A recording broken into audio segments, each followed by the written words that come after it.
അപ്പോൾ നിങ്ങൾ ഈ ബാക്ക്ഗ്രൗണ്ടിൽ കാണുന്നത് നമ്മുടെ ശരീരത്തിന്, ഞാൻ പറഞ്ഞുകൊണ്ടിരിക്കുന്ന നമ്മുടെ പുറത്ത് ജീവിക്കുന്ന, അതായത് നമ്മുടെ മുഖത്ത് ജീവിക്കുന്ന ഒരു തരം സൂക്ഷ്മ ജീവിയാണ്. നമ്മുടെ കണ്ണോട് കാണാൻ സാധ്യതയില്ല. ഇലക്ട്രോൺ മൈക്രോസ്കോപ്പ് വെച്ച് നോക്കിയാൽ ഇത്തരത്തിലുള്ള നിരവധി ജീവികൾ നമ്മുടെ മുഖത്തുണ്ട്. ഡിമോഡക്സ് മൈറ്റ്സ് എന്നുള്ള പേരിലാണ് ഇത് അറിയപ്പെടുന്നത്. അത് നമ്മുടെ മുഖത്തുള്ള ആ ചർമ്മത്തിന്റെ ആ സുഷിരങ്ങളിൽ, ആ സ്കിൻ പോറുകളുടെ അകത്താണ് അത് ജീവിക്കുന്നത്. അത് 14 ദിവസത്തെ ലൈഫ് സൈക്കിളാണ് അതിനുള്ളത്. അത് നമ്മുടെ ആ സ്കിന്നിനകത്തുള്ള ആ സീബം, അതായത് അവിടെയുള്ള ആ കൊഴുപ്പ് ഭക്ഷിച്ചിട്ടാണ് അത് ജീവിക്കുന്നത്. അതിനെ സംബന്ധിച്ചുള്ള പഠനങ്ങൾ അവർ പറയുന്നത്, നിരീക്ഷിച്ച സമയത്ത് രാത്രി കാലങ്ങളിലാണ് അത് പുറത്തു വരുന്നത്. രാത്രി പുറത്തു വന്നിട്ട് അത് നമ്മുടെ മുഖത്ത് വെച്ച് അത് ഇണചേരുകയും ചെയ്യുന്നു എന്നുള്ള ആ രൂപത്തിലാണ് അത് ജീവിക്കുന്നത്. അത് നമ്മുടെ എല്ലാ മുഖത്ത് ഈ രൂപത്തിലുണ്ട് എന്നുള്ള. എത്രത്തോളം എന്ന് വെച്ചാൽ നമ്മുടെ ഓരോ സ്ക്വയർ സെന്റിമീറ്റർ ചർമ്മത്തിലും ബില്യൺ കണക്കിന് ഇതേ രൂപത്തിലുള്ള ബാക്ടീരിയകളാണ് നമ്മുടെ പുറം വശത്തുള്ളത്. ഇപ്പൊ ചില പഠനങ്ങളിൽ അവര് ആ ശരീരത്തിന്റെ പ്രധാനമായിട്ട് ആ പൊക്കിൾ കൊടിയുടെ ഭാഗം അത് പരിശോധിച്ച സമയത്ത് അവിടെ ആയിരക്കണക്കിന് വ്യത്യസ്ത സ്പീഷീസുകൾ ആ ഒരു ഭാഗത്ത് തന്നെ ഉണ്ട്. അതേപോലെ തന്നെ നമ്മുടെ കക്ഷത്തിൽ നമുക്കറിയാം വിയർപ്പ്, ആ വിയർപ്പ് നമ്മൾ ഡിയോഡറൻ്റ് എല്ലാം ഉപയോഗിക്കാറുണ്ട്. അത് വിചിത്രമായിട്ടുള്ളൊരു കാര്യം, യഥാർത്ഥത്തിൽ നമ്മുടെ ശരീരത്തിലെ ആ വിയർപ്പ് ഗ്രന്ഥികൾ, അപ്പോക്രൈൻ ഗ്രന്ഥികൾ ഉൽപ്പാദിപ്പിക്കുന്ന വിയർപ്പിന് യാതൊരു ഗന്ധവുമില്ല. ആ വിയർപ്പിന് ഗന്ധം വരാനുള്ള കാരണം ആ വിയർപ്പ് ചില ബാക്ടീരിയകൾ ഭക്ഷിച്ച് അവയുടെ വിസർജ്യമാണ് ആ ഗന്ധമായിട്ട് പുറത്തു വരുന്നത്. അങ്ങനെയാണ് അത് സൂചിപ്പിക്കുന്നത്. ഇതേ രൂപത്തിലുള്ള കാര്യങ്ങൾ അത് ഭക്ഷിക്കുന്നു. അതേപോലെ തന്നെ നമ്മുടെ ശരീരത്തിൽ നശിക്കുന്ന ഡെഡ് സെല്ലുകൾ, നശിക്കുന്ന കോശങ്ങൾ, അതും ബാക്ടീരിയ ഭക്ഷണമാക്കുന്നുണ്ട്. നമുക്കറിയാം ദിനേനെ 40,000 ഡെഡ് സെല്ലാണ് നമ്മുടെ ശരീരത്തിൽ നിന്ന് കൊഴിഞ്ഞു പോകുന്നത്. അതായത് വർഷത്തിൽ 2 കിലോ അതായത് ഡെഡ് സെല്ലുകൾ നമ്മുടെ ശരീരത്തിൽ നിന്ന് കൊഴിഞ്ഞു പോകുന്നുണ്ട്. അപ്പൊ നമ്മൾ ചില സമയത്ത് റൂമെല്ലാം അടിച്ചു വാരുന്ന സമയത്ത് ചില പൊടി പോലെയുള്ള പദാർത്ഥങ്ങൾ കാണാറുണ്ട്. അത് യഥാർത്ഥത്തിൽ നമ്മുടെ ശരീരത്തിൽ നിന്ന് കൊഴിഞ്ഞു പോകുന്ന ഡെഡ് സെല്ലുകളാണ്. അതാണ് പലപ്പോഴും ആ ബാക്ടീരിയകൾ ഭക്ഷണമായിട്ട് ഉപയോഗിക്കാറുള്ളത്. എത്രത്തോളം എന്ന് വെച്ചാൽ നമ്മുടെ ഓരോ സ്ക്വയർ സെന്റിമീറ്റർ ചർമ്മത്തിലും ബില്യൺ കണക്കിന് ഇതേ രൂപത്തിലുള്ള ബാക്ടീരിയകളാണ് നമ്മുടെ പുറം വശത്തുള്ളത്. ചിന്തിച്ചു നോക്കുക, ഇതെല്ലാം അല്ലാഹു സുബ്ഹാനഹു വ തആല നമ്മുടെ കണ്ണിൽ നിന്ന് മറച്ചു വെച്ചിരിക്കണം. ഞാനിതെല്ലാം അവസാനം കൺക്ലൂഡ് ചെയ്യും. അതായത് ഇതെല്ലാം അല്ലാഹു സുബ്ഹാനഹു വ തആല നമ്മുടെ കണ്ണിൽ നിന്ന് മറച്ചു വെച്ചിരിക്കുക. നമ്മുടെ കണ്ണിന് ദൃശ്യമല്ലാത്തൊരു വലിയ ലോകം നമ്മുടെ മുമ്പിലുണ്ട്. ചിന്തിച്ചു നോക്കുക, ഇതെല്ലാം കാണാൻ സാധിക്കുന്ന ഒരു ലെൻസാണ് നമ്മുടെ കണ്ണിന് നൽകിയതെങ്കിൽ എത്ര ഭീകരായിരിക്കും നമ്മുടെ ഭൂമിയിലുള്ള ജീവിതം. ഇത് പറയുന്ന സമയത്ത് ഓർക്കുന്നത്, സോഷ്യൽ മീഡിയയിൽ വൈറലായിട്ടുള്ള ഒരു ചിത്രം നിങ്ങൾ ബാക്ക്ഗ്രൗണ്ടിൽ കാണുന്നുണ്ടാകും.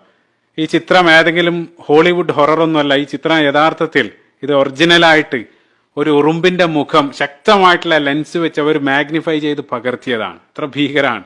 ഒരു ഉറുമ്പിന്റെ മുഖമാണ് ഈ കാണുന്നത്. ഇത് ആ പ്രസിദ്ധമായിട്ടുള്ള ക്യാമറ നിക്കോൺ കമ്പനി അവരുടെ അവാർഡ് വിന്നിംഗ് പിക്ചറായിട്ട് 2022 തെരഞ്ഞെടുത്ത ഒരു പിക്ചറാണ് ഈ കാണുന്നത്. അപ്പൊ നമ്മുടെ കണ്ണിന് അല്ലാഹു സുബ്ഹാനഹു വ തആല അത് കറക്റ്റ് ആയിട്ടുള്ള ഒരു ലെൻസാണ് അല്ലാഹു സുബ്ഹാനഹു വ തആല നൽകിയിട്ടുള്ളത്. അതായത് ഇപ്പൊ നമ്മുടെ ആ പ്രകാശത്തിന്റെ സ്പെക്ട്രത്തിലും ആ അൾട്രാ വയലറ്റിന് മുകളിലുള്ളതും അതേപോലെ തന്നെ ഇൻഫ്രാറെഡിന് താഴെയുള്ളതും അത് രണ്ടും അല്ലാഹു സുബ്ഹാനഹു വ തആല ഹൈഡാക്കി വെച്ചിട്ടുണ്ട്. അത് കാരണം നമ്മൾ മനോഹരമായിട്ടുള്ള ഒരു പ്രപഞ്ചം മാത്രമാണ് നമ്മൾ ഇവിടെ കാണുന്നത്. അതേസമയം ഇപ്പൊ നമുക്കറിയാം ചില ജീവികൾ ഈ ഇൻഫ്രാറെഡ് അൾട്രാ വയലറ്റ് എല്ലാം കാണാൻ സാധിക്കുന്ന നിരവധി ജീവികളുണ്ട്. അപ്പോൾ കൊതുക്, വവ്വാൽ, ഇതേ രൂപത്തിലുള്ള നിരവധി ജീവികൾ.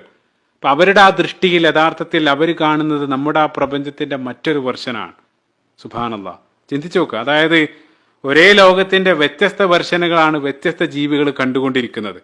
അപ്പൊ നമ്മൾ കാണാത്ത പലതും അവർ കാണുന്നുണ്ട്. അപ്പൊ നമുക്ക് യോജിച്ച ഏറ്റവും മനോഹരമായിട്ടുള്ള ആ ഒരു കാഴ്ചയാണ് അല്ലാഹു സുബ്ഹാനഹു വ തആല കാരുണ്യമായിട്ട് നമുക്കെല്ലാം നൽകിയിട്ടുള്ളത്. പലതും അല്ലാഹു സുബ്ഹാനഹു വ തആല നമ്മളിൽ നിന്നും മറച്ചു വെച്ചിരിക്കുകയാണ്. അപ്പൊ അവിടെ ചേർത്ത് വായിക്കാവുന്ന ഒരു ഹദീസ് റസൂലുള്ളാഹി സ്വല്ലല്ലാഹു അലൈഹി വസല്ലം മയ്യത്തിനെ സംബന്ധിച്ച് പറഞ്ഞ സന്ദർഭത്തിൽ അത് കേൾവിയായിട്ട് ബന്ധപ്പെട്ട് റസൂലുള്ളാഹി പറയുന്നുണ്ട്, ആ മയ്യത്ത് അത് പോകുന്ന സമയത്ത് അത് അട്ടഹസിക്കും. അതേപോലെ തന്നെ ആ ഖബർസ്ഥാനിലുള്ള അട്ടഹാസങ്ങൾ അത് റസൂലുള്ളാഹി പറഞ്ഞ അത് നിങ്ങളല്ലാത്ത മറ്റുള്ള ജീവികളെല്ലാം കേൾക്കും. മനുഷ്യരത് കേട്ടിരുന്നെങ്കിൽ നിങ്ങളുടെ ജീവിതം നിങ്ങൾക്ക് പിന്നെ ഇവിടെ ജീവിക്കാൻ സാധിക്കില്ല എന്നുള്ള. സുബ്ഹാനല്ലാഹ്, അപ്പൊ അത്രയേറെ ഭീകരായിരിക്കും. അത് അല്ലാഹു സുബ്ഹാനഹു വ തആല ഹൈഡ് ചെയ്ത് വെച്ചു.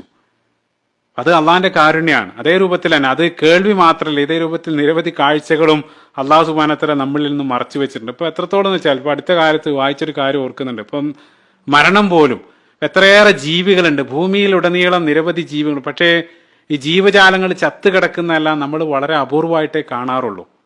എത്ര ജീവികളുണ്ട്. ഇപ്പൊ ഏതെങ്കിലും ഒരു പക്ഷികളല്ല, നമ്മൾ പലപ്പോഴും ചിന്തിക്കാറുള്ള കാര്യമാണ്. അത്തരത്തിൽ ആ മരണം പോലും അല്ലാഹു സുബ്ഹാനഹു വ തആല അവന്റെ കാരുണ്യത്തിന്റെ ഭാഗമായിട്ട് അത് അല്ലാഹു സുബ്ഹാനഹു വ തആല മറച്ചു വെച്ചിരിക്കുകയാണ്. അപ്പൊ അതേപോലെ തന്നെ മറ്റൊരു വിചിത്രമായിട്ടുള്ള കാര്യം, ഇപ്പൊ നമ്മുടെ ആ കണ്ണിന്റെ ആ ഒരു ലെൻസ്, ഇപ്പൊ നമ്മൾ അൾട്രാ വയലറ്റിനെ സംബന്ധിച്ച് പറഞ്ഞു, ആ കണ്ണിന്റെ ലെൻസ് ആ ലെൻസാണ് യഥാർത്ഥത്തിൽ അൾട്രാ വയലറ്റ് രശ്മികളെ ഫിൽട്ടർ ചെയ്ത് ഒഴിവാക്കുന്നത്. പക്ഷെ അതേസമയം ആ ലെൻസ് നഷ്ടപ്പെടുകയാണെങ്കിൽ, ഇപ്പോൾ ഈ വൈദ്യശാസ്ത്രത്തിൽ അപാക്കിയ എന്നുള്ള ഒരു രോഗമുണ്ട്. അതായത് ആ ലെൻസ് നഷ്ടപ്പെടുക. ലെൻസ് നഷ്ടപ്പെട്ട് കഴിഞ്ഞാൽ പിന്നീട് അവർക്ക് അൾട്രാ വയലറ്റ് കാണാമെന്നുള്ളതാണ്. ആ രൂപത്തിലാണ് അവർ വിശദീകരിക്കുന്നത്.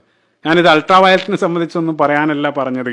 അള്ളാഹു സുബ്ഹാനഹു വ തആല പരിശുദ്ധ ഖുർആനിൽ സൂറത്തുൽ ഖാഫിന്റെ 22-ാമത്തെ വചനത്തിൽ മരണസമയത്തെ സംബന്ധിച്ച് അള്ളാഹു സുബ്ഹാനഹു വ തആല പറഞ്ഞ സമയത്ത് വകശഫ്ന അൻക ഇതാഇക് ഫബസറുക യൗമ ഹദീദ്, അള്ളാഹു സുബ്ഹാനഹു വ തആല പറയുന്നുണ്ട് ആ സമയത്ത് നിങ്ങളുടെ ആ കണ്ണിന്റെ ഒരു മൂടി ഞാൻ നീക്കം ചെയ്യും എന്നുള്ളതാ. സുബ്ഹാനല്ലാഹ്.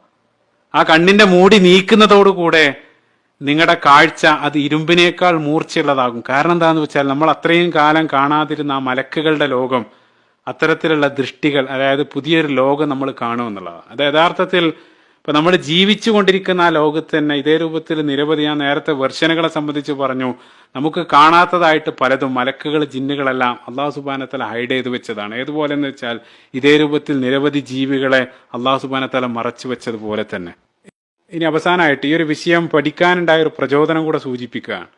ഒരു വിഷയം ശ്രദ്ധിച്ച സമയത്ത് അതുമായി ബന്ധപ്പെട്ട നിരവധി പഠനങ്ങൾ ശ്രദ്ധിക്കുന്നതിനിടയിൽ പ്രസിദ്ധനായിട്ടുള്ള ഒരു ബയോളജിസ്റ്റ് അദ്ദേഹം ഒരു പ്രഭാഷണത്തിൽ അദ്ദേഹം പറയുന്നുണ്ട്, പല ആളുകളും ഈ വാനലോകങ്ങളെ സംബന്ധിച്ച്, ആസ്ട്രോണമിയെ സംബന്ധിച്ച് പഠിക്കാൻ വേണ്ടി നമ്മളോട് പറയും. അത് കൂടുതൽ പഠിക്കുന്ന സമയത്ത്, ആ ദൂരെയുള്ള പ്രപഞ്ചത്തെ സംബന്ധിച്ച് പഠിക്കുന്ന സമയത്ത് അത് നിങ്ങളെ കൂടുതൽ ഹമ്പിളാക്കും, നിങ്ങളെ വിനയുള്ളവരാക്കും, അതേപോലെ തന്നെ നിങ്ങളെ അത്ഭുതപ്പെടുത്തുന്നെല്ലാം പല ആളുകളും നമ്മളെ ഉപദേശിക്കാറുണ്ട്. എന്നിട്ട് അദ്ദേഹം പറയാണ്, എന്തിനാണ് അത്രയേറെ ദൂരങ്ങളിലേക്ക് പോകുന്നത്?